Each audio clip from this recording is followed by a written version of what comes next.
અસલ વાત એ છે, સદગુણોને વચ્ચે રહેવું એ જ સ્વર્ગ છે, દુર્ગુણોની વચ્ચે રહેવું એ જ નર્ક છે. કારણ કે દુર્ગુણો બીજાને પછી હેરાન કરે, પહેલા તો આપણને જ પરેશાન કરતા હોય છે. તમને કોઈની ઈર્ષા થાય કે પેલી ગાડી એની પાસે કેમ આવી, પેલો તો ફરતો હોય તમે બળતા હો, તો ઈર્ષા કોને હેરાન કરે? તમને કોઈના પર ગુસ્સો આવે તો પહેલા તમે ગરમ થાઓ, પછી પેલા પર કરો, પછી એ થાય જુદી વાત, પણ પહેલા તો તમને જ બાળે ને ગુસ્સો, ક્રોધ. દુર્ગુણો આપણને જ બાળતા હોય છે, અને સદગુણો પહેલા આપણને આનંદ આપતા હોય છે કે આ એને આપું તો કેવો આનંદ આવે. તો આપવાનો વિચાર પહેલા તમને આનંદિત કરે છે, અને પછી આપો ને લેનારને આનંદ થાય. અને એટલા માટે પ્રયાસ કરજો ગુણોની વચ્ચે જીવવાનું. અહીંયા દૈવી સર્ગ અને આસુરી સર્ગ, જો મહાપ્રભુજીનો એક ગ્રંથ છે, 16 ગ્રંથમાં પુષ્ટિ પ્રવાહ મર્યાદા ભેદ, અને આ 16 ગ્રંથમાં આ ગ્રંથમાં મહાપ્રભુજી 3 પ્રકારની સૃષ્ટિની વાત કરે છે. પ્રભુમાંથી જ પ્રગટે છે, મમય વાંશો જીવ લોકે, જીવ ભૂત સનાતન, ભગવાનના જ અંશ છે. પણ એક સૃષ્ટિનું સર્જન ભગવાન મનમાંથી કરે છે. જે લોકો એમ કે અમારા તો મનમાં આવે એ રીતે જીવીએ, સમજી લેવું ભગવાનના મનમાંથી પ્રગટ્યો છે, અને સંસાર ચલાવવા માટે ભગવાને પ્રવાહી સૃષ્ટિમાં પ્રગટાવ્યો છે, એ છે પ્રવાહી જીવ. બીજી સૃષ્ટિ ભગવાનની વાણીમાંથી પ્રગટ થઈ, વચસામ વેદ માર્ગમ, જે ધર્મના સાધનોને માનનારા છે, જેને ધર્મમાં આસક્તિ છે, ધર્મીમાં પ્રેમ નથી. એને વ્રત કરવાનું કહો તો બહુ ગમે, એને માળા ફેરવાનું કહો તો બહુ ગમે, એને યાત્રા કરવાનું કહો તો બહુ ગમે, એને ઉપવાસ કરવાનું કહો તો બહુ ગમે, પણ એમ કે તું ઠાકોરજીની સેવા કરને તો એમાં એને આનંદ ના. એને સાધનમાં રુચિ હોય પણ સાધ્યમાં રુચિ ન હોય, ભગવત સેવામાં ન હોય. આ મર્યાદા માર્ગ જે પ્રભુની વાણીમાંથી પ્રગટ થયા. અને પુષ્ટિ કાયેન નિશ્ચય, મહાપ્રભુજી આજ્ઞા કરે આ જે પુષ્ટિ સૃષ્ટિ છે એને મેં મારા શ્રીઅંગમાંથી પ્રગટાવી છે, પ્રભુની શ્રીઅંગની સેવા માટે. એને સાધનમાં રુચિ ન હોય, એને કેવલ સેવામાં રુચિ હોય. એને સુખ મેળવવામાં રસ ન હોય, એને પ્રભુને સુખ આપવામાં રસ હોય. આ પુષ્ટિ સૃષ્ટિ છે. કથાવી ભગવાન વિચાર કરે છે, દુર્યોધનની બુદ્ધિ બગડી છે, યુદ્ધ કરવા માટે તત્પર થયો છે. ભગવાન વિચાર કરે કે લાવો હું જાઉં દુર્યોધન પાસે, દુર્યોધનને સમજાવું તો યુદ્ધ ટળી જાય. આમ ભાઈઓ ભાઈઓ લડે તો કોઈનું કલ્યાણ થવાનું નથી, યુદ્ધથી કોનું કલ્યાણ થાય? અને ભગવાને વિચાર કર્યો અને દૂત બની ભગવાન પોતે હસ્તિનાપુર આવે છે. જો પ્રભુએ તો છેલ્લી ઘડી સુધી પ્રયાસ કર્યો કે મહાભારતનું યુદ્ધ ન થાય. ઘણા એમ કે ભગવાને કરાવ્યું, તો પ્રભુએ તો છેક સુધી પ્રયાસ કર્યો છે ટાળવાનો. અને એક પ્રસ્તાવ લઈને પરમાત્મા ગયા છે, છેલ્લો પ્રસ્તાવ, કોઈ પણ સ્વીકારી લે. સમાચાર મળ્યા બધા નગરવાસીઓને કે ભગવાન પધારી રહ્યા છે. ગામવાળા બધા ગામની બહાર આવી ગયા, પુષ્પની વર્ષાઓ કરવા લાગ્યા, મંગલ ધ્વનિ ગુંજવા લાગી, દ્વારિકાધીશનું સ્વાગત થવા લાગ્યું. વિદુરજી સમજાવવા ગયા હતા દુર્યોધનને, અને દુર્યોધને અપમાન કરી અને વિદુરજીને કાઢી મૂક્યા. પોતાનું બાણ મૂકીને વિદુરજી નીકળ્યા. આચાર્યો અને શાસ્ત્ર એમ કહે છે કે વિદુરજી ઘર છોડીને નથી ગયા, બચેલું દુર્યોધનનું પુણ્ય એને છોડીને જતું રહ્યું છે. આપણા ઘરેથી કોઈ ભગવદી યા કોઈ મહાપુરુષનું અપમાન થાય અને દુઃખી થઈને ઘરેથી જાય ને, તો એ ઘરનું પુણ્ય ભેગું લઈ જતા હોય છે. અને એટલા માટે આપણા ઘરે બ્રાહ્મણનું, ગુરુનું, વૈષ્ણવનું કોઈનું અપમાન ન થાય એની સાવધાની રાખે. વૈષ્ણવ આવે વાર ને હસી નસી આવે શીશ, और उनके मन की वो जाने मेरे मन जगदीश. હરિદાસજી તો કહે ને, એ કોઈ પણ ભાવે આવ્યો હોય, આપણે એને નહીં જોવો, આપણે તો એના ગળામાં પડેલી કંઠીને જોવું. મારો મહાપ્રભુજીનો સેવક છે, ઠાકોરજીનો દાસ છે, એ ભલે કુભાવે આવ્યો હોય, આપણે તો કણિકા લેવડાઈને જ મોકલવા. વિદુરજી નીકળ્યા, કુટિયા બાંધીને રહે છે. સમાચાર મળ્યા કે દ્વારિકાધીશ પધારી રહ્યા છે, અને પત્નીએ કહ્યું કે ચાલો ને આપણે દર્શન કરવા જઈએ. એક વૃક્ષની આડમાં ઉભા રહી દ્વારિકાધીશના દર્શન કરી રહ્યા છે. પ્રભુ બધાના વંદનો ઝીલતા જાય, સ્મિત કરતા જાય. સુલભાજીએ કહ્યું, નાથ, પ્રભુ આપણી સામે જોઈને સ્મિત કરે તો કેવો આનંદ આવે. જ્યાં બોલ્યા અને પ્રભુની દ્રષ્ટિ પડી, અરે કાકાજી નમસ્કાર, સ્મિત કરતા હરખાતા પ્રભુ જોવા લાગ્યા. સુલભાજી તો પ્રસન્ન થઈ ગયા અને કહેવા લાગે છે, પ્રભુ તો જાણે આપણા મનોરથ પૂરા કરવા આવ્યા હોય ને એવું જ મને લાગે છે. મારા મનમાં તો બીજો મનોરથ આવ્યો. શું આવ્યો? प्रभु अपना घरे राजभोग आरोगे तो क्यों आनंद आवे. अरे पागल हो गई हो, प्रभु तो पधारे दुर्योधन के घर, 56 भोग सिद्ध हुआ है, प्रभु तो वहां भोजन करेंगे. मनोरथ આવ્યો મનમાં એટલે કહી દીધું, આગળ પ્રભુની ઈચ્છા. મનોરથ કરવામાં કંજૂસી નહીં કરવી. મનમાં મનોરથ આવે ને તો ઠાકોરજીને ભોગ ધરી અને મનમાં કહેવું કે પ્રભુ આ એક મનમાં મનોરથ છે, આપની કૃપા થશે તો પૂર્ણ થશે.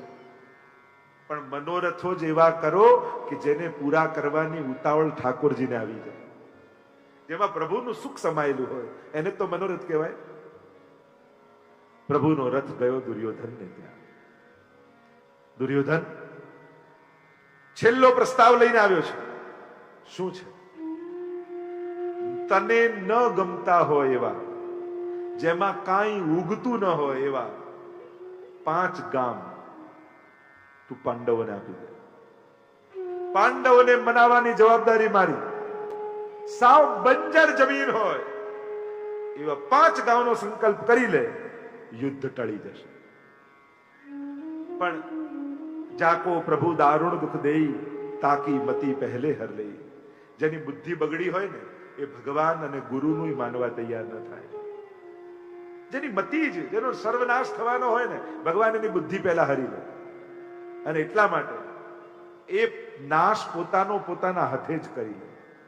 જ્યારે બુદ્ધિ દુશ્મન થઈ જાય ને ત્યારે દુશ્મનની જરૂર ન પડે, આપણી બુદ્ધિ જ આપણા પતનનું કારણ બની જાય. અને એક વસ્તુ મારી યાદ રાખજો, હો, ગમે તેટલો સારો લોજિક તમારી બુદ્ધિ તમને આપે, પણ પ્રભુ અને ગુરુથી દૂર થવાની વાત કરે ને ત્યારે એ બુદ્ધિનું ક્યારે માનતા નહીં. જ્યારે ભગવાનથી દૂર થવાની વાત કરે ને આપણી બુદ્ધિ, સેવા છોડવાની વાત કરે, સત્સંગ છોડવાની વાત, ગમે તેટલો સારો લોજિક હોય, પણ જ્યારે ભગવાનથી દૂર કરવાની પ્રયાસ કરે ને આપણી બુદ્ધિ, ત્યારે માનજો અત્યારે મારી બુદ્ધિ મારી દુશ્મન બની ગઈ છે.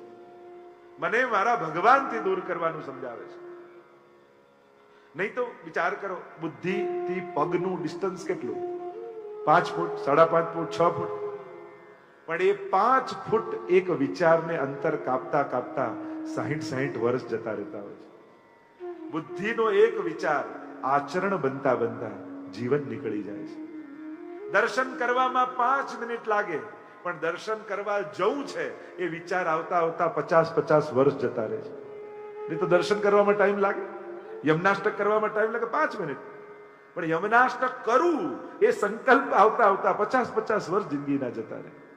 તો વિચાર કરો, એક નાનકડો વિચાર 5 ફૂટ અંતર કાપતા કાપતા આખી જિંદગીનો ભોગ લેવાઈ જાય છે. અહીંયા દુર્યોધન બોલ્યો, સોયની નોક ઉપર જેટલી જગ્યા હોય એટલી જગ્યા પણ યુદ્ધ વગર નહીં આવે. તો ભગવાને કહ્યું તો હવે થઈ જવા દે યુદ્ધ. ચાલવા લાગ્યા પરમાત્મા, જવા લાગ્યા. દુર્યોધને કહ્યું પણ ભોજન કરીને તો જાઓ. દુર્યોધનને કહેવા લાગ્યા, પ્રભુ 2 અવસ્થામાં ભોજન થાય, 2 જગ્યાએ ભોજન થાય. કાં તું મારો પ્રિય હોય અને કાં મારે ભોજનની કમી હોય. મન મિલે, ઇષ્ટ મિલે, મિલે ભજન રસ રીત, તાહી કે સંગ કીજીએ ખાન પાન ઓર પ્રીત. આપણે ત્યાં અન્નની શુદ્ધિનો પણ બહુ વિચાર છે. ગમે ત્યાં, ગમે ત્યારે, ગમે તે ખાવાથી બુદ્ધિ બગડે છે એમ શાસ્ત્ર કહે છે. અને એક વાત નીકળી છે તો કહું, બને તો પોતાની લૌકિક ખુશી માટે કોઈના અલૌકિક નિયમો તોડાવતા નહીં. કોઈ એવો નિયમ લીધો હોય ને કે ના ઠાકોરજીને ધરીને જ લઈશ, પ્રભુને ધરીને જ લઈશ, બીજે ક્યાંય નહીં લઉં. ખબર નહીં, લોકો એની એટલા પાછળ પડી જાય, ના અમારા ઘરે તો જમવું જ પડે, અમારે ત્યાં તો ખાવું જ પડે. શા માટે? કોઈએ ધર્મના આવા ઉત્તમ નિયમો લીધા છે, લૌકિક ખુશી માટે એનો નિયમ તોડાવી તમને શું મજા આવી જશે? અને લોકો પાછા ઈગો પર લે, અમે કઈ ખરાબ છીએ, અમારા ઘરે જમતા નથી. પણ આમાં ખરાબ સારાનું છે જ નહીં. એક ધર્મનો નિયમ છે કે જ્યારે તમે આધ્યાત્મિક માર્ગમાં આગળ નીકળો છો ત્યારે તમે સંપૂર્ણ ભગવાનને કેન્દ્રિત થઈ જાઓ છો. અસમર્પિત વસ્તુ નામ તસ્માદ વર્જનમાચરે. પ્રભુને ધર્યા વગર કાંઈ નહીં લેવું, એવો એક નિયમ છે. અને કોઈ એના નિયમને પાળી રહ્યો છે, તમે નથી કરી શકતા, પણ જે કરે છે એના નિયમને સન્માન આપો, આદર આપો. થોડીક સમાજમાં મેચ્યોરિટી તો હોય ને. એ જ વ્યક્તિ જો એમ કહેતો હોય ને કે ના, હું તો મેડિટેશનમાં બિલીવ કરું છું, યોગમાં બિલીવ કરું છું, હું તો આવું ઓર્ગેનિક ફૂડ લઉં છું ને ફળગાવેલા આ લઉં છું, તો તમે કહો ના ના બહુ સારું હોય, એની તો વખાણ કરો. પણ કોઈ એમ કે ને ના, હું તો ધરીને લઉં છું, આ બધા વેદિયા લોકો, આ બધા ઓર્થોડોક્સ લોકો ભગવાનનું નામ આપતા જ આપણને જુનવાણી લાગવા મળે. અને ડાયટિંગનું ને યોગનું ને મેડિટેશનનું નામ આપતા આપણને બહુ મોડર્ન લાગે. આ તો બધા બહુ મોડર્ન, કેટલા હેલ્થ કોન્શિયસ છે. શરીરની વાત કરે તો સમજાય, ભગવાનની વાત કરે તો આપણને સમજમાં કેમ નથી આવતું? કોઈ એક ભક્ત એક આદર્શ વૈષ્ણવ બનવાનો પ્રયાસ કરે છે અને સમાજમાં આઈડિયલ વૈષ્ણવ જ ખતમ થઈ જશે. અને તમારો દીકરો પૂછશે કે પપ્પા વૈષ્ણવ કેવા હોય, તો કોની સામે આંગળી ચીંધીને બતાવશો કે બેટા વૈષ્ણવ આવા હોય? આદર્શ વૈષ્ણવ થવા દો ને સમાજમાં. કોઈ સંકલ્પ લે છે તો આપણા પેટમાં કેમ દુખે છે? અને જમાડવાનો બહુ શોખ હોય ને તો અડધી દુનિયા ભૂખે મરે છે, એને ખવડાવો, એને નથી ખવડાવવું. આપણને તો બીજાનો નિયમ જ તોડાવવો છે, પણ મારા ઘરે કેમ ના લે, એનો નિયમ છે. અને કેટલું અઘરું છે, સહેલું છે?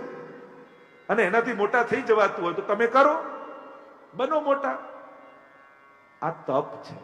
બીજા ધર્મમાં જુઓ, કોઈ 28 કરે, તપ કરે ને, એનો વરઘોડો કાઢે લોકો.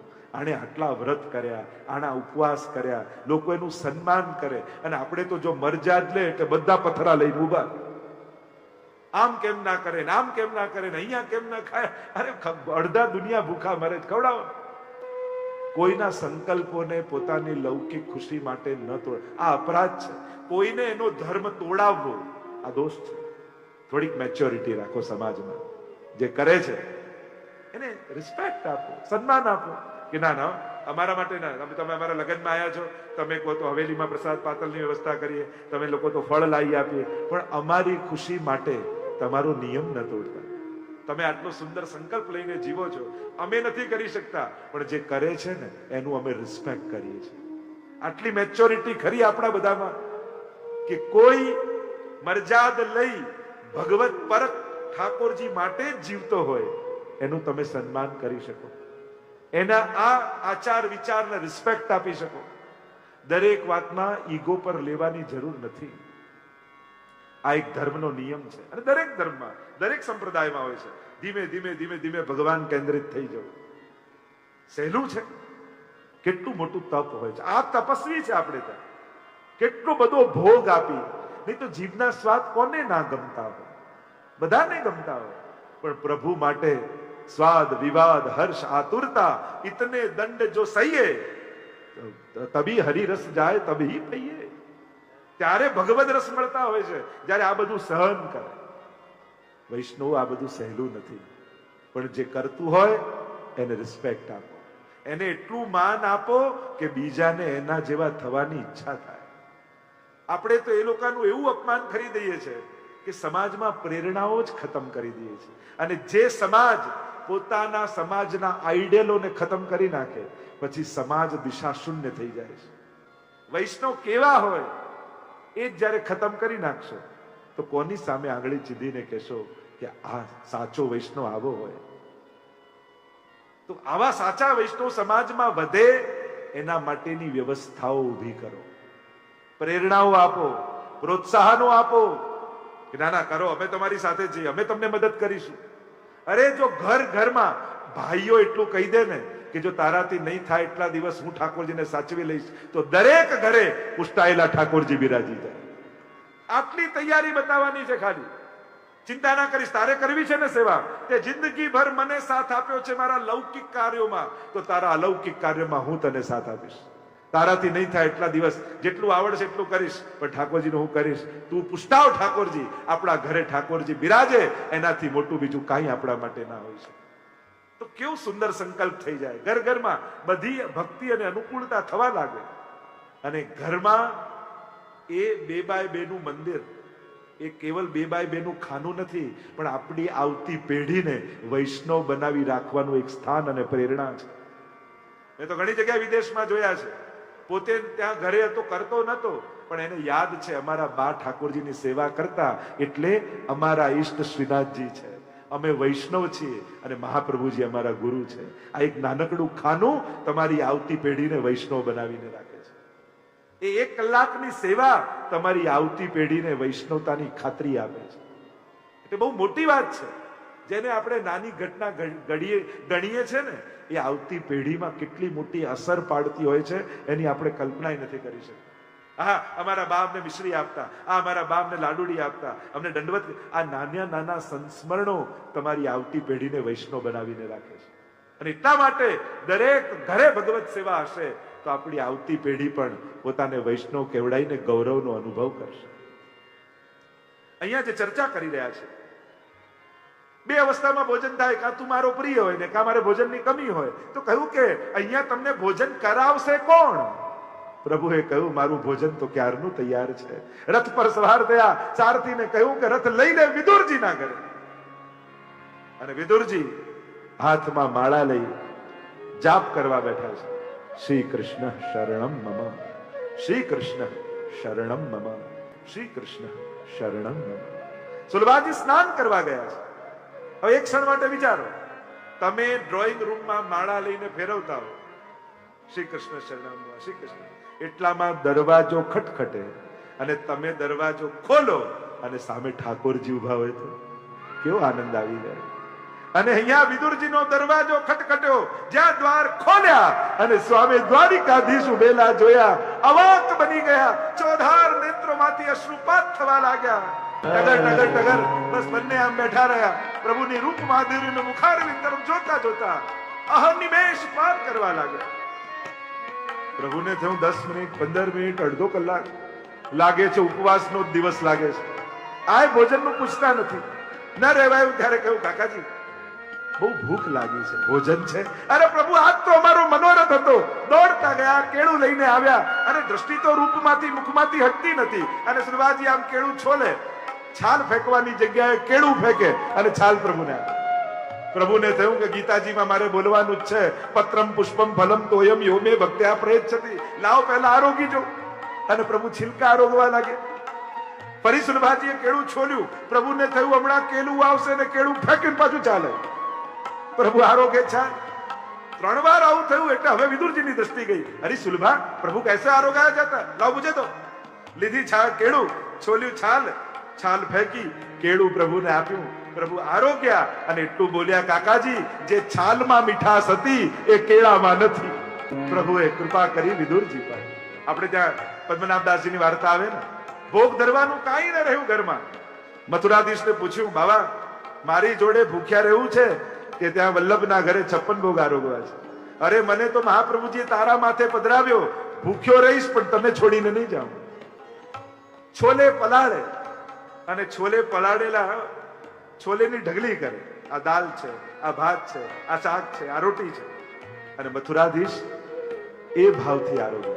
જે પ્રસાદ લે, જેમાં દાળનો ભાવ કર્યો હોય તો છોલેમાં દાળનો સ્વાદ આવે, જેમાં ભાતનો ભાવ કર્યો હોય એમાં ભાતનો સ્વાદ આવે.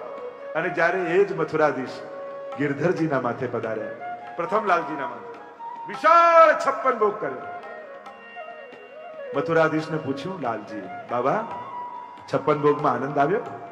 ત્યારે પ્રભુ બોલ્યા કે આનંદ તો આવ્યો, पर वो आनंद नहीं आयो जो पद्मनाभदास जी के छोला में आतो હતો. જે છોલામાં મીઠાશ હતી એ આ 56 ભોગમાં નથી. એના સ્વાદ છોલાના આજે મારી જીભ ઉપર અકબંધ છે. આજે પણ મથુરાધીશ ભલે રાજસી સેવામાં બિરાજે છે પણ રોજ છોલે આરોગે છે.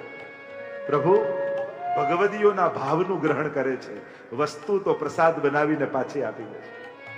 જે ભાવ ધર્યો છે એટલે મેં કહ્યું ને, પ્રભુ વસ્તુને નથી જોતા, ધરનારના હાથને જુએ છે કે આ ધર્યું કોણે છે, કોણે ધર્યું એના ચહેરાને જોઈને પ્રભુ આરોગે છે. વસ્તુને જોઈને ગ્રહણ નથી કરતા, કારણ કે પ્રભુને ત્યાં વસ્તુની કમી નથી, ભાવની કમી છે. કારણ કે પ્રભુના હૃદયનો ભાવ છે ને એ ભક્તોએ ચોરી લીધો છે, ગોપીઓએ ચોરી લીધો છે પ્રભુનું હૃદય. અને પ્રભુનું હૃદય ગોપીઓએ ચોરી લીધું છે ને એટલે પ્રભુ હંમેશા લાગણીના ભૂખ્યા રહે છે, હૃદયના ભૂખ્યા રહે છે. ભાવના ભૂખ્યા રહે છે. કારણ કે પ્રભુના હૃદય તો જતા રહ્યા ગોપી પાસે, એટલે લાગણીઓને માટે પ્રભુ હંમેશા શોધતા રહે છે. એટલે ભક્તોની લાગણીઓથી પ્રભુ બંધાઈ જાય છે અને ભક્તોના ધબકતા હૃદયના ભાવથી પ્રભુ પ્રસન્નતા અનુભવ કરતા રહે છે. અહીંયા વિદુરજી અને સુલભાજી પર કૃપા થઈ છે. પ્રભુ પધાર્યા, યુદ્ધનો નિર્ધાર થઈ ગયો કે હવે યુદ્ધ નિશ્ચિત છે. ભગવાનને ક્લેશ ગમતો નથી. કૃષ્ણદાસ મેઘનની વાર્તામાં આવે છે ને, કૃષ્ણદાસ મેઘને મહાપ્રભુજીને પૂછ્યું કે જયરાજ, પ્રભુને શું પ્રિય છે અને શું અપ્રિય છે? ત્યારે મહાપ્રભુજી સમજાવ્યું, પ્રભુને માખણ બહુ પ્રિય છે અને બીજું પ્રભુને ભક્તો બહુ પ્રિય છે. તો શું અપ્રિય છે? કે પ્રભુને ધુમાડો નથી ગમતો, ધૂમ્ર અપ્રિય છે. એટલે જ આપણે ત્યાં પુષ્ટિ માર્ગમાં બહુ ધુમાડો ઠાકોરજીના મંદિરમાં નથી કરતા. અને બીજું, પ્રભુને ક્લેશ નથી ગમતો, ઝઘડો નથી ગમતો. એટલે જે ઘરમાં ઠાકોરજી બિરાજતા હોય ત્યાં ક્લેશ ન થવું જોઈએ. જો 4 વસ્તુનું ઠાકોરજી ગ્રહણ નથી કરતા: કડવું, કઠણ, કર્જનું અને ક્લેશનું. આ 4 કકાર યાદ રાખજો. 4 વસ્તુથી પ્રભુને પ્રિયતા નથી આવતી. સૌથી પહેલું કડવું. ઠાકોરજીને બહુ કડવી વસ્તુ નથી આવતી. આપણે ત્યાં બુરો અધિક મિલાવે, મીઠી ખીર જો ભાવે લાલકો, મીઠી ખીર જો ભાવે. તો બહુ કડવી વસ્તુ પ્રભુ નથી આવતી. ત્રીજું કઠણ. બને તો પ્રભુ કોમલ છે. એ વસ્ત્ર હોય, ગાદી હોય કે સામગ્રી હોય, બહુ કઠોર વસ્તુ પ્રભુને ના આવે. કોમલતાનો વિચાર કરો. કર્જનું, ઉધાર કરીને ઠાકોરજીને ધરવું નહીં. જે છે એમાં ઠાકોરજી રાજી છે. ક્યારે તમને કોઈ લિસ્ટ આપ્યું ઠાકોરજી કે ના પેલા જેવું મને આરોગ આવ, પેલો ઘરમાં આરોગ આવે તો તારે પણ કરવાનું, તો જ હું રાજી થઉં? ના. એક વસ્તુ યાદ રાખો, પ્રભુ છે ને કોઈ દિવસ એના ભક્તોને એના અભાવને યાદ નથી અપાવતા. ક્યારે પણ ભક્તોને એનો અભાવ યાદ અપાવી એને નાનપ પરમાત્મા અનુભવ નથી કરાવતા. કુંભનદાસ પાસે પણ જાય ને, કાંઈ નહીં ઘરમાં, કુંભન देख मैं तेरे घर आयो, हाँ प्रभु पधारो बाबा गोदी में विराजे. अरे आज तो सखान में होड़ लगी है. कहाँ होड़ लगी है? सब अपने घर से सामग्री लावे वाले हैं. और कुंभन मोकू भी बड़ी भूख लगी है, મને બહુ ભૂખ લાગી છે. પોતાનો રાજભોગ છોડી કુંભનદાસજીના ઘરે ઠાકોરજી આવ્યા છે. કેટલો મોટો રાજભોગ શ્રીનાથજી આવ્યા છે. કુંભન બડી ભૂખ લગી है. अच्छा बाबा तो आपको कहाँ आरोग नो है? શું આરોગવું છે?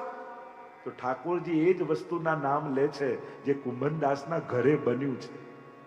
શું આરોગવું છે? અરે બેજર की रोटी, टेटी को साग, दही और संधानो. अरे बाबा ये तो सब घर में सिद्ध है. ત્યાં ક્યારે એમ નથી કહેતા ઠોર, બુંદીના લડ્ડુ, મન મનોહરના લડ્ડુ પ્રભુ ક્યારે નહીં ગણાવે. પરમાત્મા પ્રભુ ક્યારે પણ ભક્તને એના અભાવનો અહેસાસ કરાવી એને નાનપ અનુભવ નથી કરાવતા. ઉલટાનું ઊંધું, પ્રભુ એનું નાનું આરોગી એને મોટપનો અનુભવ કરાવે છે. અને મોટાઈનો, જો હું કેવો ભાગ્યશાળી છું, પ્રભુ બધું જ છોડી મારા ઘરે બેજરની રોટી આરોગે છે. પ્રભુ એને વિશેષતાનો અનુભવ કરાવે છે.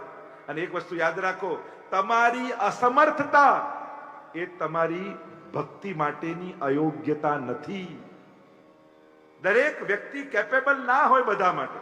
અસમર્થતા એ આપણી અયોગ્યતા નથી. એવું ન માનતા કે પેલા જેવો ભોગ ધરીશ તો જ ઠાકોરજી રાજી થશે, પેલા જેવી જારીજી લાવીશ તો જ રાજી થશે, પેલા જેવો બંટો લાવીશ તો જ રાજી થશે. ક્યારેય નહીં. તમે તમારા જેટલું કરશો ને તો જ ઠાકોરજી રાજી થશે. એટલે ક્યારે પણ બીજાનો વૈભવ જોઈ પોતે તણાઈ નહીં જવું. કારણ પછી વસ્તુ લાવવા માટે મન ઠાકોરજીમાંથી જતું રહે ને વસ્તુમાં લાગેલું રહે તો ઠાકોરજીને ગમતું નથી. પ્રભુ માટે લાવવા માટે મન પ્રભુને છોડી પૈસામાં જતું રહે તો પ્રભુને આનંદ થતો નથી. ત્યારે જોયું કે હવે યુદ્ધ નિશ્ચિત છે, ભાઈઓ લડવાના છે, વિદુરજીએ વિચાર કર્યો કે મારે ભાઈઓને લડતા જોવા નથી, યુદ્ધ જોવું નથી. પત્નીની સાથે યાત્રા કરવા માટે નીકળી ગયા. 36 વર્ષ સુધી વિદુરજીએ યાત્રા કરી છે. અહીંયા મહાભારતનું યુદ્ધ થઈ ગયું, યાદવા સ્થળે થઈ ગઈ, પ્રભુ પણ સ્વધામ પધારી ગયા, પણ વિદુરજીને કોઈ સમાચાર નથી. એ અખંડ યાત્રા કરી રહ્યા છે. જ્યાં જેવો નિયમ, જપ, વ્રત અને દાન, આ ત્રણ વિશેષ રૂપે નિયમ હોય છે. કયું વ્રત કરવું કઈ તિથિએ, શેનું દાન કરવું કયા પ્રસંગે, અને કયા મંત્રનો જપ કરવો, આ ત્રણ સાધન લઈ અને પછી યાત્રા કરવા જવું જોઈએ, યા ધર્મ અનુષ્ઠાન કરવા જોઈએ. આપણે ત્યાં પણ આ ત્રણનો, જ્યોતિષ શાસ્ત્રમાં પણ તમે જોશો ને તો કોઈ પણ ગ્રહનો ઉપાય કોઈ જ્યોતિષને પૂછો, કોઈ વિદ્વાનને પૂછો તો આ ત્રણ જ બતાવશે કે આ તકલીફ છે તો આ વારે ઉપવાસ કરો, આ મંત્રનો જાપ કરો, આ વસ્તુનું દાન કરો. એટલે આ ત્રણ જ નિવારણ રૂપે પણ છે. દરેક તીર્થ સ્થળોમાં વિદુરજી યાત્રા કરી રહ્યા છે. અને યાત્રા કરવા જાઓ ત્યારે આ તમારી તપ છે. દરેક વસ્તુનું ગ્રહણ કરવું પડે. યાત્રા કરવાના પણ નિયમો છે. અને એટલા માટે બને ને તો ફરવાની વૃત્તિ સાથે તીર્થ સ્થાનોમાં ન જાઓ. તમારે ફરવા જ જવું છે ને તો દુનિયામાં ઘણા બહુ સારા સારા જગ્યાઓ છે. યાત્રા સ્થળોમાં જેને યાત્રા કરવા જવું છે ને એના માટેની જગ્યાઓ રાખો. ફરવાની દુનિયામાં ઘણા જગ્યા છે. કારણ કે કેવલ ફરવાની વૃત્તિ વાળા જયારે યાત્રા સ્થળે આવે છે ને તો ઉલટાનું ત્યાંનો માહોલ બગાડે છે અને ખોટી ભીડ વધારી. જેને યાત્રા, કારણ કે યાત્રાના સ્થળો એ પાપના પ્રાયશ્ચિત માટે છે, એના ક્ષય માટે છે. યાત્રા પુણ્યના સંચય માટે છે. યાત્રા પ્રભુની પ્રાપ્તિ માટે છે. યાત્રા તપ કરવા માટે છે. એ ફરવાનું સ્થાન નથી. એટલે આ બુદ્ધિમાં એક ભેદ બનાવી લો, ફરવાના સ્થળો અને યાત્રાના સ્થળો, આ બંનેને જુદા કરો. કારણ કે જયારે કેવલ ફરવાની બુદ્ધિ વાળા યાત્રાના સ્થળોમાં જાય છે ને ત્યારે ત્યાંની વાતાવરણને દૂષિત કરે છે. વૈચારિક પણ એક પ્રદૂષણ છે. વિદુરજી દરેક જગ્યાએ પરિભ્રમણ કરતા કરતા કરતા કરતા ગંગાજીના કિનારે આવ્યા અને ઉદ્ધવજી સાથે એમનો મેળાપ થયો. અને ઉદ્ધવજીએ સમગ્ર વૃત્તાંત કહ્યું. મહાભારતનું યુદ્ધ થયું, પાંડવોનો વિજય થયો, યાદવાસ્થળી થઈ ગઈ, યાદવોનો સંહાર થઈ ગયો, પ્રભુ પણ સ્વધામ પધારી ગયા. અને જ્યારે આ સાંભળ્યું બંનેનું હૃદય ભરાઈ આવ્યું. અરે પ્રભુ ભૂતલનો ત્યાગ કરીને જતા રહ્યા, છેલ્લે પ્રભુના દર્શને અમને ન થયા. ઉદ્ધવજી કહેવા લાગ્યા, વિદુરજી તમે એવા ભાગ્યશાળી છો.